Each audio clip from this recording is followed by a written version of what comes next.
আসসালামু আলাইকুম। মাত্র ৫টা বিষয়। এই ৫টা বিষয় যদি আপনি মানতে না পারেন, তাহলে আপনার আসলে ফ্রিল্যান্সিংয়ে আসাই উচিত না। ফ্রিল্যান্সিং করা উচিত না। কোন ৫টি বিষয় বলবো এবং কেন মানা প্রয়োজন তাও বলবো। আসুন, নাম্বার ১, অফুরন্ত ধৈর্য। আপনার মধ্যে ধৈর্য রাখতে হবে। অফুরন্ত মানে যা কখনো শেষ হবে না। এমন ধৈর্য যদি আপনি রাখতে পারেন, তাহলে ফ্রিল্যান্সিংয়ে আসুন আর ফ্রিল্যান্সিং করার চেষ্টা করুন।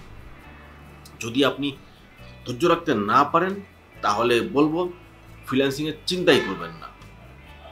কারণ ধৈর্য ছাড়া ফ্রিল্যান্সিং শুরু করাই সম্ভব না।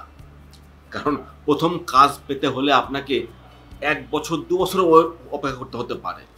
সুতরাং এত লম্বা সময় আপনি যে ওয়েট করবেন, এই ধৈর্য আপনার আছে কি না, সেটা না থাকলে ফ্রিল্যান্সিংকে না বলুন।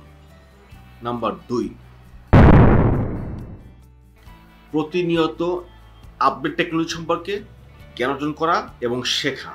মানে আজকে আপনি যা জেনেছেন, যা শিখেছেন, ৬ মাস বা ১ বছর পরে কিন্তু সেই শেখা কোনো কাজে নাও আসতে পারে। সাধারণত আসে না। ৬ মাস ১ বছর গেলেই দেখা যায় যে যা শিখেছিলাম এখন তার চাইতে আরও বেশি আপগ্রেড জিনিস চলে আসছে। অতএব আমাকে এখন নতুন জিনিস শিখতে হবে। তো এই যে নতুন জিনিস প্রতিনিয়ত খালি শিখতে থাকা, মানে শেখার যে মেন্টালিটি, তো এই মেন্টালিটি যদি আপনার না থাকে, তাহলে আপনাকে ফ্রিল্যান্সিংকে না বলতে হবে। ফ্রিল্যান্সিংয়ে আপনার আসা উচিত হবে না, একেবারেই না। নাম্বার ৩, নিজে কাজ করার মানসিকতা। আপনি ফ্রিল্যান্সিং করবেন, আপনি চিন্তা করতে পারেন আমি একটু এক্সপার্ট হয়ে গেলেই তারপরে আমি কাজ নিব আর অন্যকে দিয়ে কাজ করিয়ে নিব।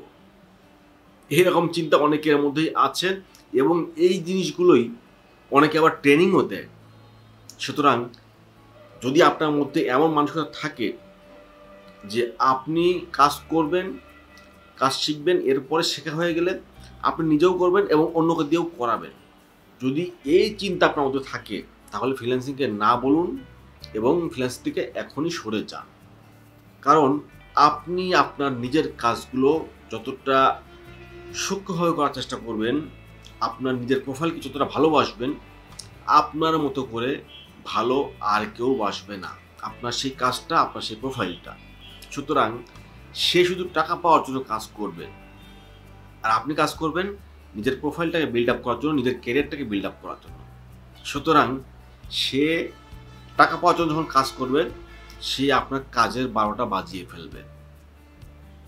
সে এমনভাবে কাজ করবে যা আপনার প্রোফাইলের ব্যাড ইফেক্ট তৈরি হবে এবং সেটার সময় লং টাইম কাজ করতে করতে দেখবেন যে আপনার প্রোফাইলের ১২টা বেজে গেছে।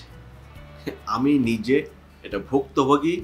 আমি কাউকে দিয়ে এরকম কাজ করিয়েছিলাম, আমার প্রোফাইলের ১২টা সে বাজিয়ে ফেলেছে, এই জন্য আমি ফ্রিল্যান্সিংয়ে ছেড়ে দিয়েছি। ৪ নাম্বার, ফ্রিল্যান্সিংয়ের পাশাপাশি অন্য পেশায় জড়িত না থাকা। মানে আপনি চিন্তা করছেন এমন যে আমি চাকরিও করব আর ফ্রিল্যান্সিংও করব, না, ২ নৌকায় পা দেওয়া যাবে না।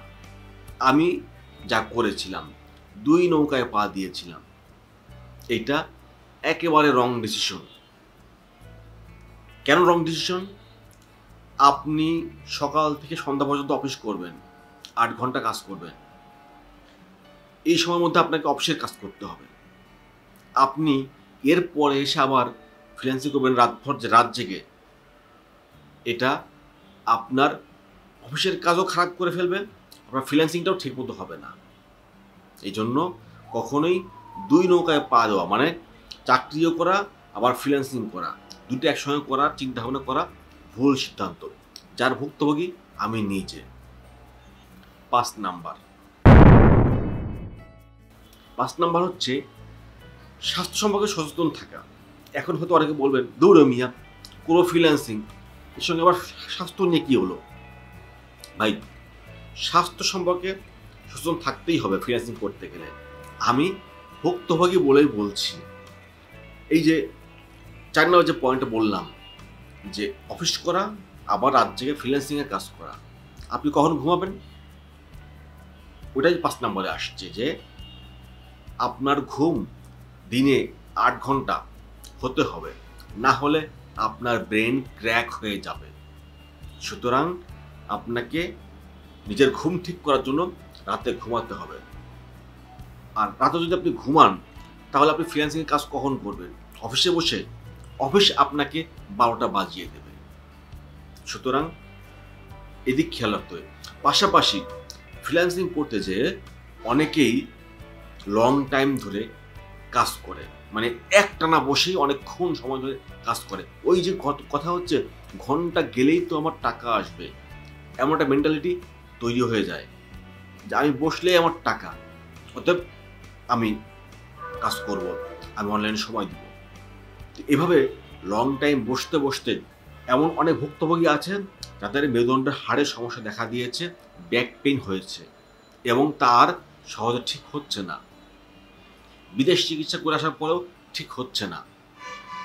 এক অন্যরকম সমস্যা, আপনি ভুক্তভোগী না হলে বুঝবেন না।